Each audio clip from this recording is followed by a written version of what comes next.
ThaiLawForum. I'm joined by Christopher G. Moore, known primarily for his crime fiction and based here in Bangkok. He's actually been interviewed by us before, but since then he's released a new book.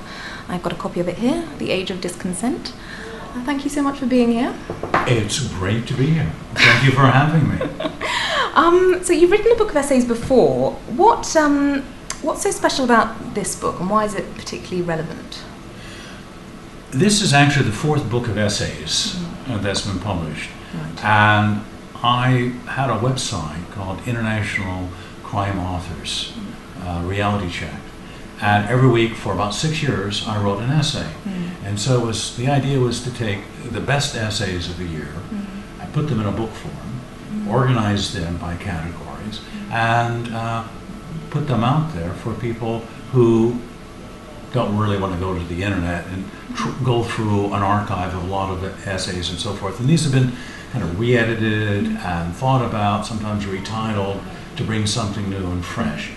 And the essays usually cover a variety of things, from mundane things like what is it like to write a crime novel, how do you do your research, the latest kind of forensic science breakthroughs, as well as cultural aspects of the history of language, of development, and another thing I like is technology and that interface between the changes of technology, whether it's coming through social media or artificial intelligence, and what that means in terms of the kind of transformations that we find in modern urban centers like Bangkok. And you said you select the best essays. Who decides which the best ones are? Is it I have you? a good editor who goes through and finds, in her opinion, are the ones that are outstanding, or more outstanding than the others perhaps, and includes those, and then I have a look and make suggestions and so forth. Okay, do you then re-edit them before they become Yeah, they're all re-edited very carefully by a professional editor that the publisher has in Toronto. So he goes through them, spends about 1 or 2 months doing editing and going through, and then comes back, and then I go through it again, and it goes back for proofreading. It's a long process. It's a little bit like doing a movie, doing a book. How long does it take? It takes about a year. Really? Yeah, it takes a long time. Even though the essays were already written? Even though the essays are already written, by the time it goes through the whole process, well, maybe a little less than a year, but not by much. Yeah. Interesting. Yeah. And I'm wondering, I mean, you're known primarily for your crime fiction. I know you say you've written 4 books of essays now, but as a writer, is it a very different process? Do you approach non-fiction and fiction in very different ways, and does it offer you a different kind of, a different kind of satisfaction as a writer?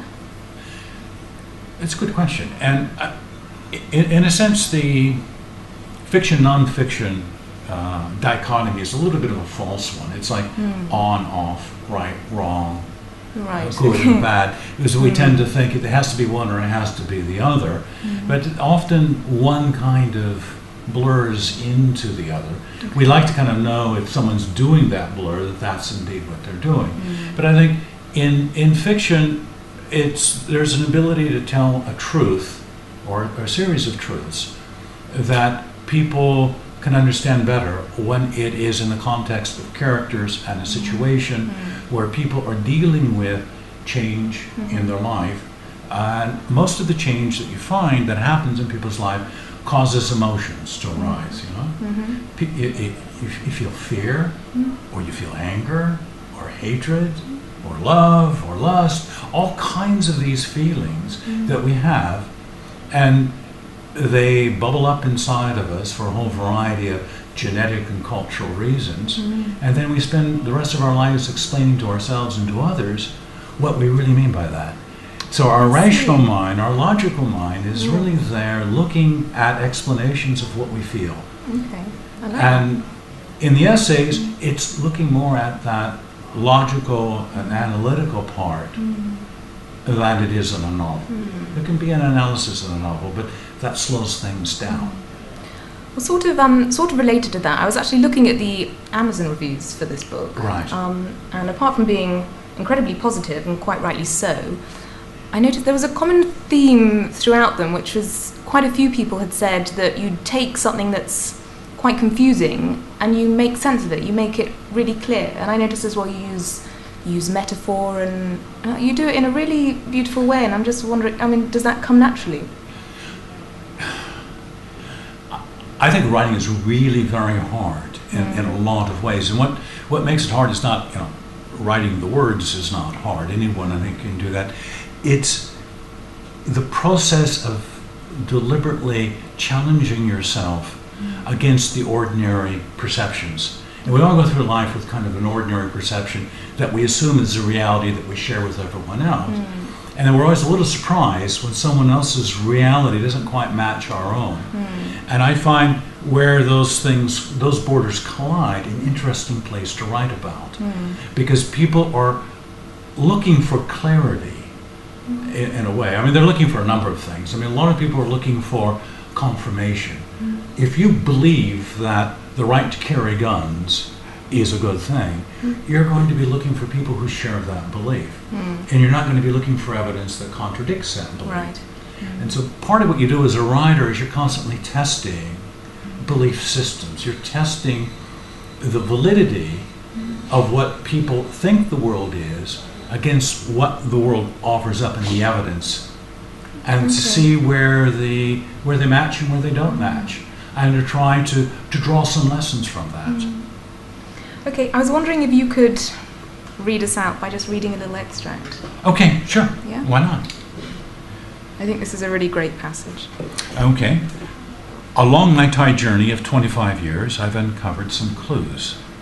What I call clues are the things I stop to pay attention to. Do you ever wonder why you pay attention to some things and ignore others? Have you ever thought that just maybe people who live in a different rabbit holes with a different culture and language from yours might stop to look at different things? That's what I seek to do in my books and essay. Examine those different things. Great. And in other words, follow me down the rabbit hole and let's look at some things that you may not have seen before because you live in a different place inside your mind, and we all do. I mean, the Thais have this wonderful proverb about being a frog in the coconut shell. You may have heard that. And the frog in the coconut shell, his whole universe is the coconut shell. Right, okay. And to look out and over the rim of that shell into a larger universe opens an expanded view of what life's possibilities are. And the best books gives you the ladder to climb up to that rim and look out. I love that. Very poetic. Great. Christopher, thank you so much. Thank you so much.